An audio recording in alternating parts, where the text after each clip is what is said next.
continuando naquela ansiedade de querer engravidar naturalmente, aquela conotação do amor no sexo se dilui e se perde. A mulher tem relações pensando, será que o sêmen está entrando? Quer dizer, eu imagino que seja assim. Aquele compromisso hoje pode, hoje não pode. Além de causar um certo desgaste das relações afetivas, porque Deus criou o sexo dessa maneira, eu acho que isso pode atrapalhar o resultado. Isso é muito comum. Pacientes que não engravidavam, fizeram FIV, engravidaram até de gêmeos, depois, cansados, exaustos, tinham poucas relações e engravidaram naturalmente. São curiosidades do dia a dia do médico de reprodução assistida. Essa pergunta é duplamente interessante. Primeiro porque você fala que fez a primeira fertilização in vitro comigo e engravidou de primeira, desmistificando um dito popular que fala que normalmente de primeira não dá certo. Isso mostra que isso não é verdade. E essa semana eu coloquei no Instagram uma outra paciente minha que engravidou de primeira na primeira tentativa e engravidou de primeira na segunda, direto, sem nenhuma perda, mostrando que é possível sim e é muito comum para nós engravidar de primeira, porque eu me empenho em pedir todos os exames que possam gerar uma falha na implantação logo no começo. E depois você fala que engravidou naturalmente. E vem o questionamento, por que não consegui engravidar antes e agora engravidou naturalmente? Eu costumo falar que Deus criou o sexo como uma manifestação espontânea do amor. E naquela ansiedade de querer engravidar a todo custo naturalmente, a conotação do amor. E para quem não sabe, a fragmentação do DNA do sêmen é um exame importantíssimo do espermatozoide, porque quando está fragmentado além do normal, mais de 16%, alguns pode ser até mais de 20, mas 16 já tem uma influência negativa, aumentando a incidência de abortos, aumentando a incidência de aneuploidia e até aumenta a incidência de eclâmpsia nas mulheres. Tem que pedir esse exame, ele é muito, muito importante na avaliação da fertilidade do homem. Eu não acredito que o citalopram vai aumentar a incidência de fragmentação do DNA do sêmen. O que aumenta a fragmentação do DNA do sêmen são os maus hábitos inadequados, cigarro, bebida, obesidade. Claro, se tiver varicocele também aumenta. Então, esses são os detalhes. Agora, hábitos de vida inadequados sempre são os que mais chamam atenção. Agora, o citalopram, eu nunca ouvi falar. Pode ser, porque a medicina é cercada de tantas novidades. Eu falo uma coisa aqui agora, depois já mudou. Eu acabo de escrever um livro, está pronto, mas já mudou alguma coisa. É interessante, é muito rápido tudo, por isso a gente tem que estar em cima de tudo. E eu vou, pelo menos, eu acho que esse ano eu vou a 4 congressos junto com o brasileiro. 3 fora do brasileiro, que vai ser em Recife esse ano. Eu estarei lá. A trombofilia não direciona o parto para normal, a cesárea não tem nenhuma relação. A trombofilia, conforme for o tipo de trombofilia, a gente estende um pouco mais até as vésperas do parto. Mas a decisão de parto normal ou parto cesárea não tem nada a ver com trombofilia. Essa pergunta é altamente complexa. É um diagnóstico difícil. Normalmente eu avalio pela 17-alfa-hidroxiprogesterona. E o tratamento eu faço sempre em conjunto com o endocrinologista. Se eu vou dar só corticoide, mas você vai ter que ver qual é o quadro, como ele se manifesta em você, para ver se eu dou outros medicamentos. Mas, a princípio, nós temos que inibir a sua suprarrenal. E a base disso é o corticoide, mas os detalhes eu converso sempre com o endocrinologista. Sim, pode usar o Fiorastim para espessar endométrio. Atualmente, o mais atual é usar o Fiorastim para quem é QIA. Mas eu tenho isso no site, inclusive, usando o Fiorastim para espessar endométrio, para falhas de implantação genérica, até para melhorar a resposta ovariana para mulheres com baixa reserva. Mas pode usar sim, sem problema nenhum. Só que usa desde o começo, viu? Desde o começo do preparo, vai direto e ajuda. Eu gosto, não uso sempre, viu? Porque às vezes até eu esqueço dele com essa finalidade, mas eu já escrevi sobre isso e está no meu site. Essa é mais uma pergunta interessantíssima. Quando nós falamos de modo genérico, biópsia embrionária, estamos falando do PGTA, para avaliar o número de cromossomos, para saber se a paciente não tem uma aneuploidia, ou cromossomos a mais ou cromossomos a menos. Mas pacientes que no cromossomos dela, no cariótipo, tem uma alteração estrutural, uma translocação, por exemplo, que uma parte vai para um lado, uma parte vai para o outro na sua junção, aí muitas vezes a indicação é fazer o PGT-SR, que é uma técnica laboratorial de genética que tem algo diferente para pesquisar mais detalhes para se confirmar a euploidia do embrião. Então, se você tiver uma alteração estrutural, como uma translocação, por exemplo, ou algumas outras, esse é um tipo de biópsia, de análise da biópsia. Uma biópsia é sempre a mesma, mas a análise é um pouco diferenciada. Claro que eu tenho muitas pacientes com uma dificuldade enorme para o endométrio espessar. Aí tem várias estratégias, mudar a via do estradiol, dar hormônio do crescimento, dar alguns suplementos, fazer o PRP. Tem muita coisa, sildenafil, tadalafil, tem muita coisa para fazer. E aqui, mais uma vez, muitos casos falam assim, eu fiz uma AMIU, com aquela aspiração manual do aborto, depois disso nunca mais engrossou o endométrio. Pode acontecer. Por isso, mais uma vez, abortos podem ser evitados e devem ser evitados para evitar complicações futuras. Mas tem solução sim, tem várias estratégias. Tem lá no meu site isso tudo, viu? Em endométrio fino você vai achar, tem tudo isso explicadinho, inclusive, tá? Para quem não sabe, a paciente coloca ISCA. ISCA é a abreviação de infertilidade sem causa aparente. Eu já comentei algumas vezes que sem causa aparente é porque ainda o médico não detectou algum problema. Mas às vezes não é que não tem causa, é que alguma causa foi esquecida. E talvez essas causas que não foram pesquisadas tenham importância fundamental na implantação do embrião e também pode levar a um aborto. Portanto, tem que ter certeza que se todas as causas que possam prejudicar a evolução da gravidez foram pesquisadas. Pesquise tudo com todos os detalhes, porque pode ser a causa de você não engravidar naturalmente, mas pode levar a também a uma falha do tratamento. São sempre pequenos detalhes que fazem uma grande diferença. Certíssima medicação. Homocisteína eu acho perigoso, que pode levar a aborto. No caso da transferência, eu acrescento também enoxaparina e não é necessário suspender na hora da transferência, no meu ponto de vista. Está excelente. Perfeito. Homocisteína, para mim, é fundamental na pesquisa e quando está alta, eu trato mais ou menos assim, com alguma mudançazinha, mas só uma questão de opinião. Mas o seu tratamento está excelente, o meu não é igual, mas também tem o mesmo padrão. Está tudo maravilhoso. Vai em frente com muita fé que tudo vai dar certo. Vamos começar até amanhã e é sempre bom repetir. Durma cedo para dormir pelo menos 7 horas, porque é fundamental, no mínimo 7 horas para uma qualidade de vida excelente e para ter óvulos extremamente de boa qualidade também. 7 horas todas as noites, no mínimo daí para cima. Até amanhã.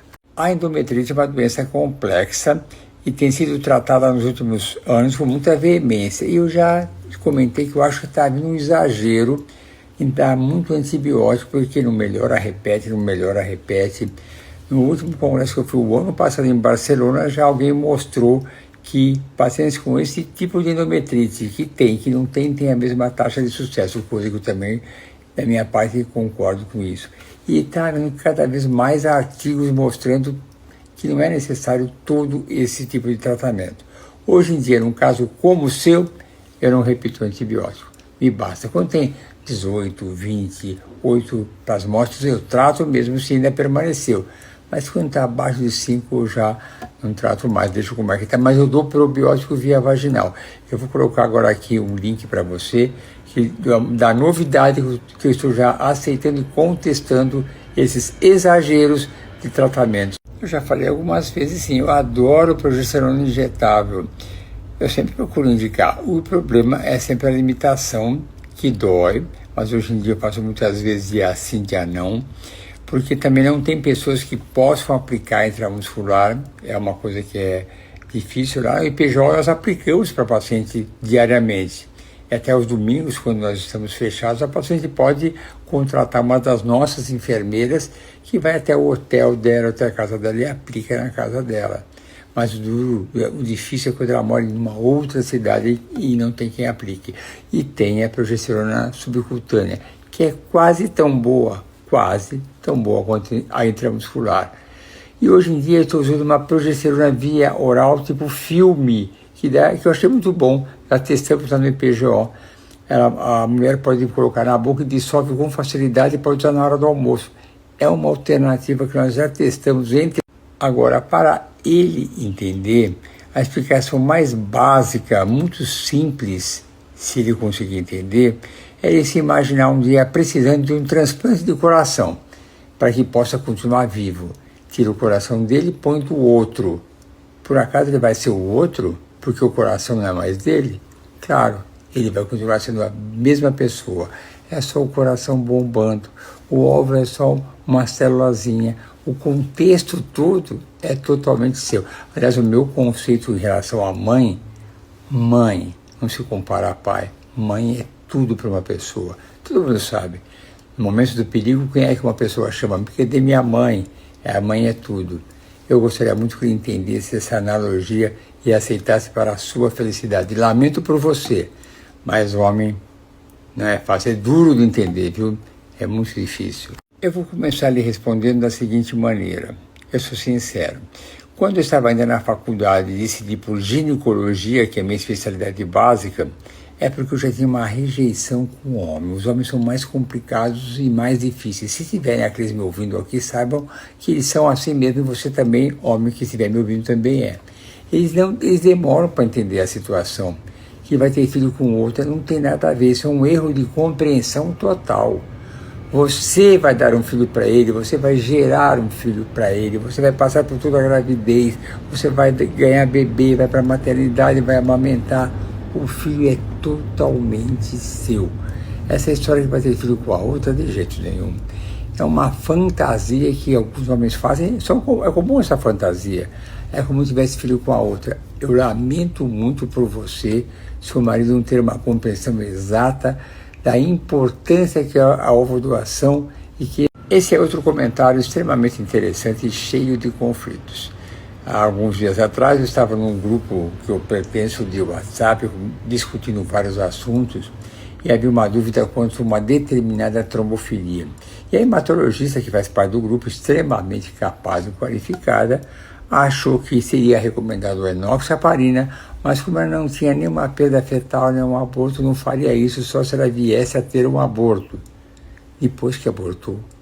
Esse detalhe que eu sou contra totalmente. Se existe uma possibilidade daquela trombofilia levar a um aborto, já dá de imediato. E se for uma paciente mais obesa, tem que fazer, por exemplo, o anti-XA para ver se 40 miligramas, que é a dose profilática, é suficiente. Veja todos os detalhes. Eu não espero dar errado para depois tomar uma atitude. Eu vejo se pode dar errado. Numa situação como essa, tão complexa que é o aborto, eu indico o protocolo de Paulos. Nós temos lá o Renan, que faz acupuntura para vários detalhes e faz também para as que vão transferir o embrião. Para outras razões, como baixa reserva ovariana, eu não acho muito importante, mas para a transferência embrionária, eu gosto e recomendo o protocolo de Paulos. É uma possibilidade, porque é uma medicina milenar, tem seu valor. Muitos, inclusive, associam com alguns chás, por exemplo, escaldapé também. Medicina chinesa pode fazer, não me atrapalhando, pode incorporar tudo, tá ótimo.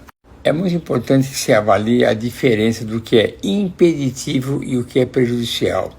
Uma tuba enovelada dificulta o encontro do óvulo com o espermatozoide. Ela está enroladinha, enovelada, e esse caminho é tortuoso, atrapalha esse encontro.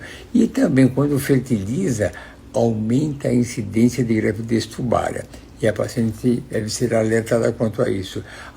Você fala que já viu pacientes com tubas enoveladas engravidar. Sim, engravida, mas correram o risco de não dar certo, mas deu, e de uma gravidez ectópica. Se não conseguir, conforme a idade da paciente, você pode fazer uma cirurgia restauradora da anatomia da sua tuba e engravidar naturalmente ou ir para uma fertilização. Agora, nada na reprodução assistida é impossível de acontecer. Pode acontecer, atrapalha, mas não impede a tuba enovelada. TSH 3,5 para engravidar está muito alto, tem que abaixar. Como tratar? Tem hormônios específicos que devem ser receitados para a paciente, porque ela está insuficiente, tem que dar esse hormônio específico para isso. Mas não esqueça de avaliar os anticorpos antitiroidianos para ver se não tem uma doença de Hashimoto, que é uma doença autoimune. E a doença de Hashimoto, que é uma doença autoimune, ela não vem sozinha, muitas vezes está acompanhada de outras doenças autoimunes que podem agredir o embrião e também dificultar a implantação embrionária. Tireoide é maravilhoso, eu adoro tireoide. Trato todos os detalhes, sou muito dedicado e investigativo com a tireoide. Eu trato o Hashimoto quando é razoável, não é muito absurdamente alto. Quando é muito alto, eu passo para o endócrino especialista que entenda de Hashimoto. Porque tem esse detalhe, não é todo endócrino que entende de Hashimoto na fertilidade. Complementando, imaginando agora essa situação. Você faz uma transferência, usa a enoxaparina, engravida e deu certo.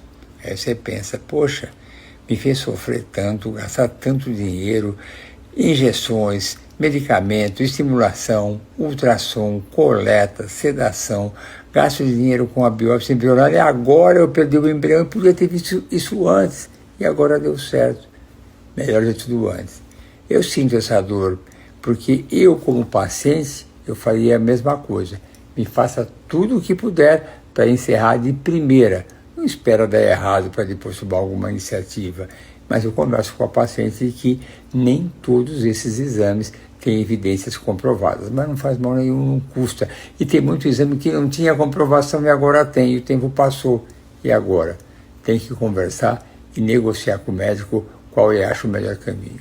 Essa pergunta é um complemento da paciente que fez uma outra pergunta, muito frustrada com seus betas negativos, e fala agora, descobri que agora eu tenho uma trombofilia. E aí vem aquilo que eu falo, por que demorar tanto para pesquisar as trombofilias? Por que não se pesquisa de imediato todas as causas que podem levar a uma falha de implantação? Ah, porque custa caro. Quanto custa? 3, 4 mil reais? Não estou falando que é um dinheiro insignificante, mas pelo montante de dinheiro que se gasta, dedicação, frustração, a parte emocional, passa a não ser um valor muito alto. Eu, particularmente, pesquiso todos os fatores antes da primeira transferência, para que não haja nenhum arrependimento. Eu imagino como você se sente. Agora vai pesquisar mais a trombofilia ou alguma outra, por que não pesquisou antes? Se você descobrir agora que tem uma trombofilia e tratando, e aí deu certo, você vai pensar, não acho desafiador nem um pouco. Você já tem o diagnóstico, os protocolos são muito conhecidos. Você é Kira A, não vejo problema nenhum, desde que siga o protocolo correto para quem tem Kira A. Você não é C1, aliás, seu marido. Então, existe sim algo que possa rejeitar o embrião. Em primeiro lugar, é transferir um único embrião. Depois tem alguns complementos. Usando o protocolo para o Kira A, não tem problema nenhum. Não vai afetar em nada a sua taxa de gravidez. Tenha fé, acredite, tranquilo. Sim, existem embriões doados. Há muitos pacientes ou casais que já completaram sua família com 2 filhos ou 3 e tem embriões excedentes e tem aquela conexão que embrião é vida, eles não querem descartar. Eu também acho que é vida e eu dou todo o apoio para doar o embrião. Mesmo aquele casal ou aquela mulher que vem, eu quero descartar o embrião. Mas eu converso com ela e falo, olha, você não quer doar seu embrião, que para esse embrião nascer um outro lar, ser um bebê, ser amado, é melhor do que ser descartado. Muitas aceitam. Então, nós temos embriões doados, sim. Não é uma grande quantidade, porque muitas mulheres têm apego, falam, poxa vida, vou doar um filho meu.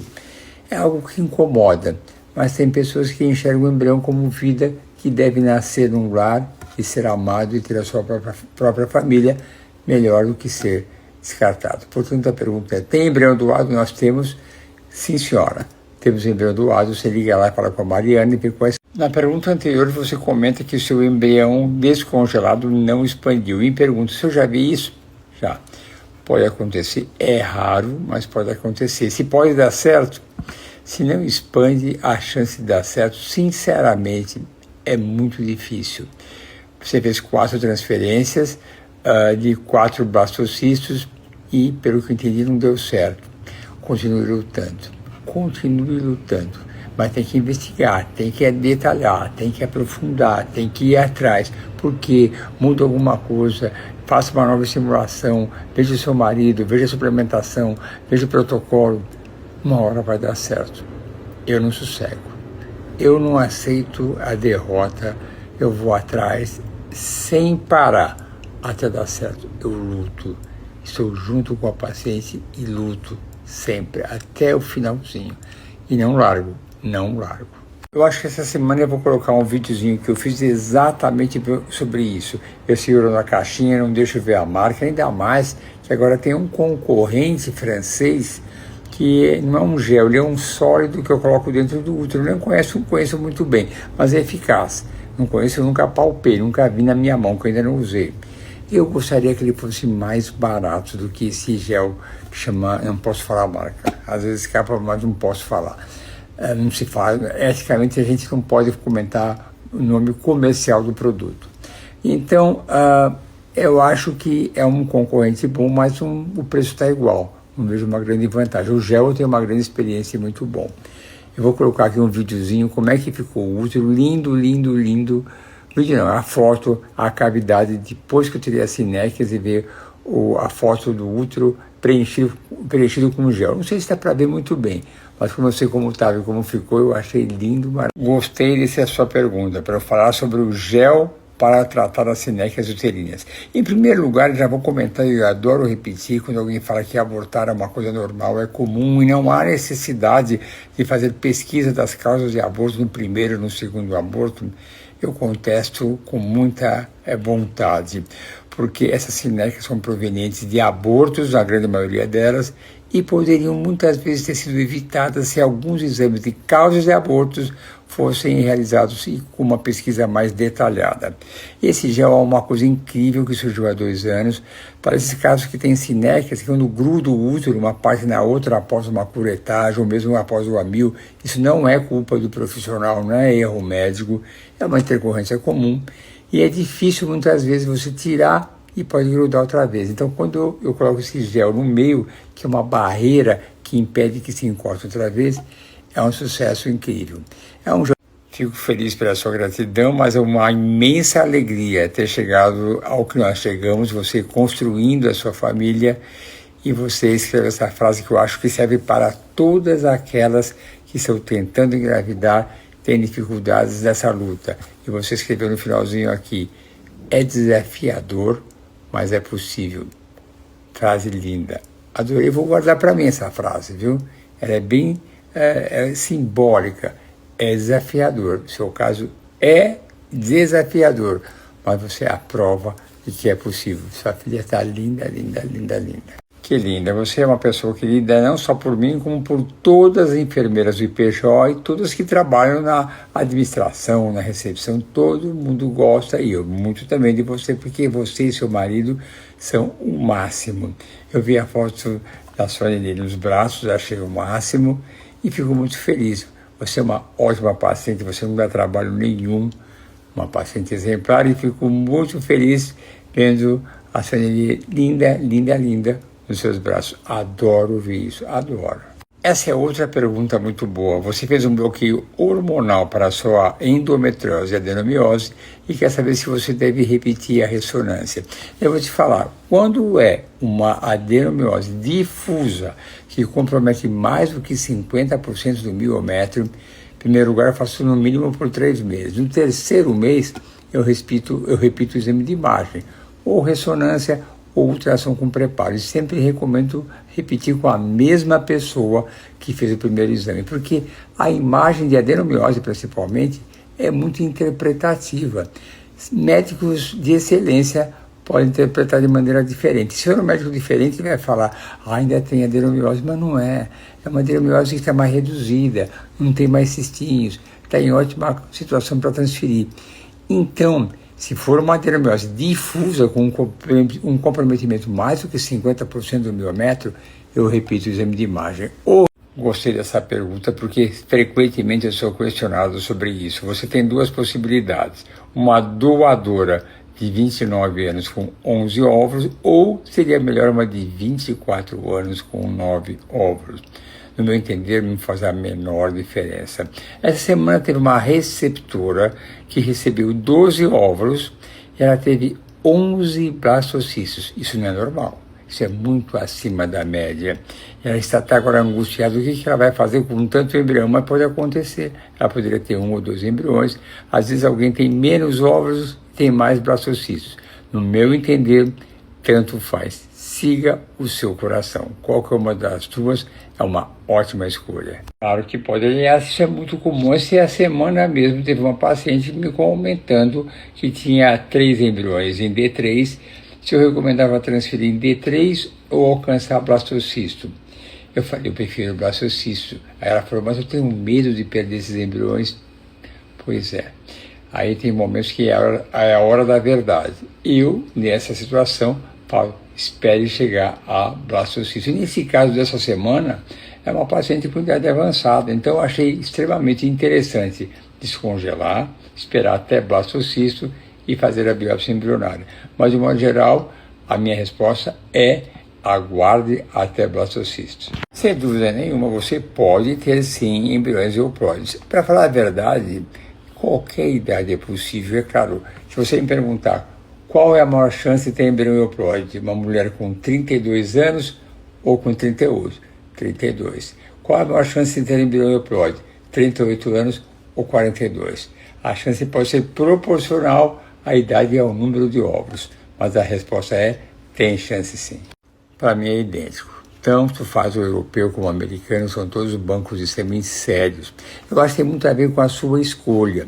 E também o banco de sêmen tem muitas vezes características, detalhes, minúcias, que não é todo banco de sêmen que tem. Muitos vêm com um painel genético do doador, que você pode ter uma garantia maior se ele tem algum gene recessivo e depois fazer o seu painel genético para ver se ele tem uma associação dos 2 genes e botar em risco ter uma doença genética que pode ser transmitida para o bebê.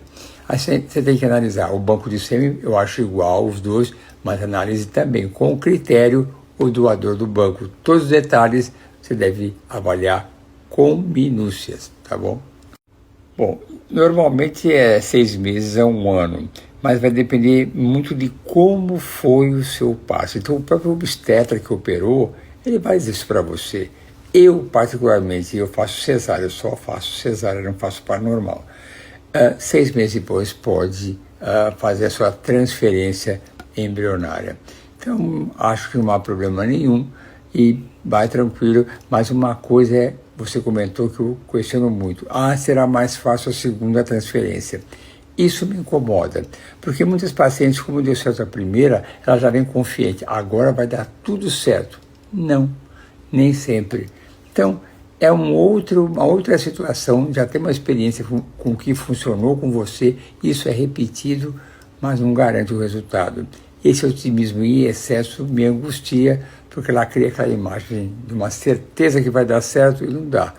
Pé no chão, a chance... Eu sempre considero perder peso uma boa opção, porque você está com a sua estrutura física, com um índice de massa corpórea proporcional à sua estrutura física, não é só bom para engravidar, é bom para tudo e para sempre.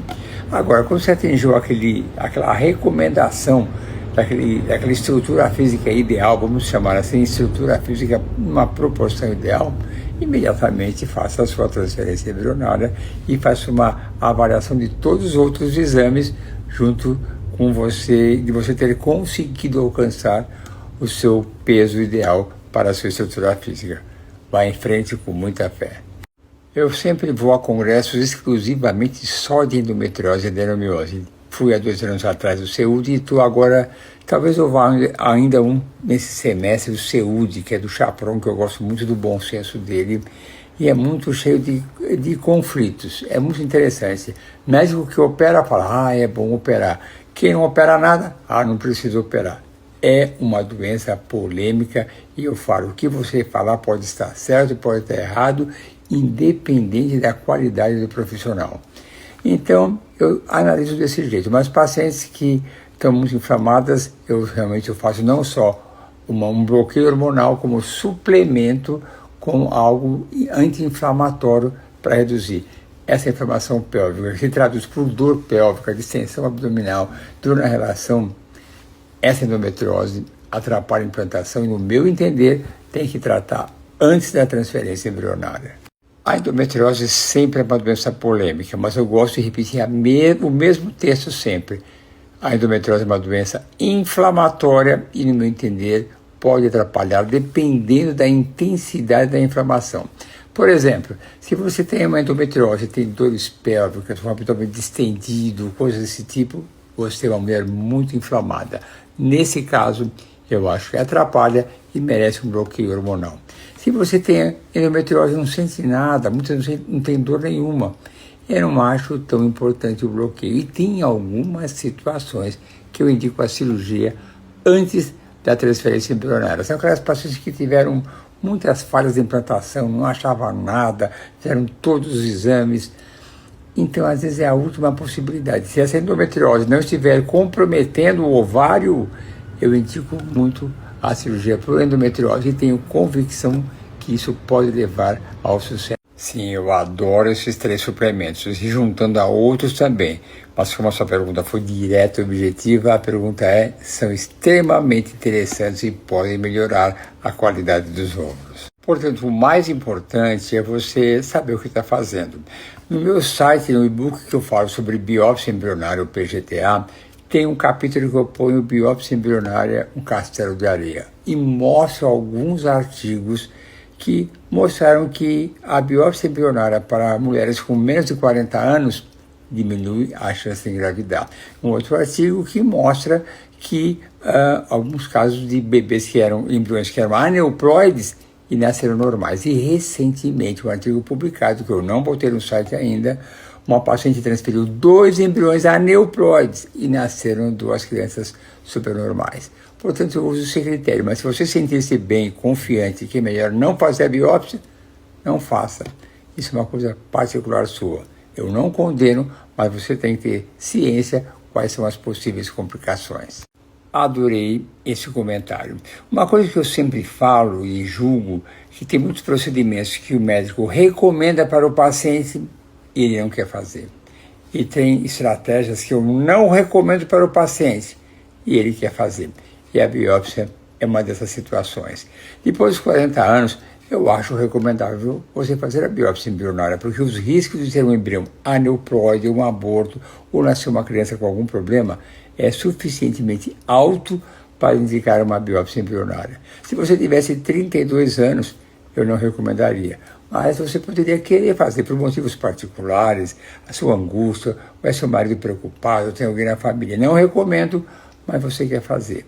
Então eu diria para você que mais jovem não recomendo, porque a estatística de complicações é muito pequena e a própria biópsia embrionária existem alguns questionamentos se vai modificar a taxa de implantação. Não vou julgar isso também. É assim que acontece, o embrião fica congelado, depois quando descongela ele tem que expandir e às vezes não expande. E por que não expandiu? Talvez o embrião não fosse tão bom assim. Mas são detalhes técnicos que podem acontecer. Agora, não vou falar, oxa, isso é erro do laboratório, é erro do embriologista. Eu não julgo ninguém, eu lamento muito por você, que tinha toda a expectativa nesse embrião que estava congelado e, de repente, nada deu certo. São coisas que acontecem. Lamento por você, mas eu jamais julgo outros profissionais. Eu não faço isso. E você ainda fala que eu sou o melhor do mundo, eu acho que você realmente me acha o melhor do mundo nessa hora, porque toda paciente, quando dá certo, ela acha o médico dela o melhor do mundo e tem que achar isso mesmo. Eu fico muito feliz mais uma vez, você é a mesma paciente que comentou agora há pouco que estava feliz. Eu acho o máximo e acho que você deve me achar o melhor do mundo, mesmo que de fato eu não seja, mas para você hoje eu tenho certeza que sou.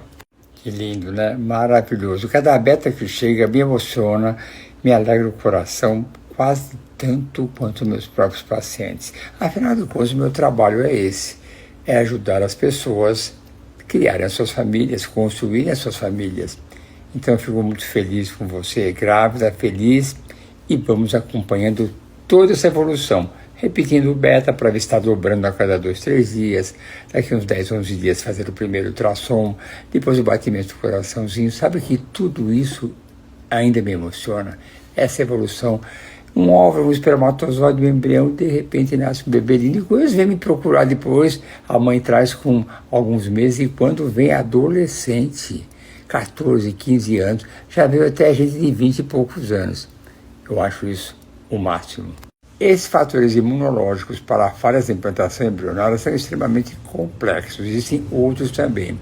Muitos falam que não tem a menor importância, mas existe uma sociedade americana de imunologia da reprodução, mostrando que realmente tem alguma importância. Estou colocando aqui agora um link com o site do IPJ, onde eu faço uma explicação detalhada sobre o KIR-HLA-C, sobre as citocinas, que é o TH1 e TH2, e também fatores imunológicos do endométrio, que eu mostro, inclusive, uma conexão com o que fala a Nathalie Leder, da França, que ela explica muito bem, mas nós fazemos isso todas as vezes que houver uma suspeita de falhas de implantação. Podem ser questionáveis, mas tem o seu valor. A associação KIR-HLA-C é uma das causas imunológicas e falhas de implantação nos tratamentos de reprodução assistida, que estão junto com as citocinas, que é o TH1 e TH2, e também as causas imunológicas do endométrio, quando o endométrio é hiperreativo, citotóxico, hipoativo. Quando você tem um fator inibitório das células NK, isso é importante, a célula NK não pode estar muito alta nem muito baixa. Se tiver um fator inibitório que é produzido pelo padrão KIR-A associado ao C2C2 ou C2C1, essa associação atrapalha a implantação embrionária. Mas se for KIR-A associado ao C1C1, não tem problema nenhum. E se for KIR-AB, não tem problema. O KIR-BB é totalmente isento de problemas. O KIR-AB também não tem nenhuma recomendação específica. Portanto, a associação KIR-AB, seja lá qual for C2, C2, C2, C1, não tem problema.